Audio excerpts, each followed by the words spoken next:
મારું નામ વિવેક દેસાઈ. હું છેલ્લા લગભગ 35 વર્ષથી ફોટોગ્રાફીના ફિલ્ડમાં છું અને મેં મારી કેરિયરની શરૂઆત જ કચ્છથી કરેલી 1992માં.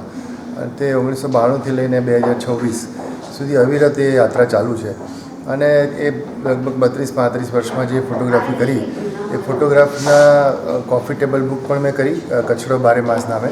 અને એમાંથી કેટલીક ઇમેજ મને એવું લાગ્યું કે ડિસ્પ્લે કરીએ તો ફોટોગ્રાફરો પ્રજાજનો માણી શકે.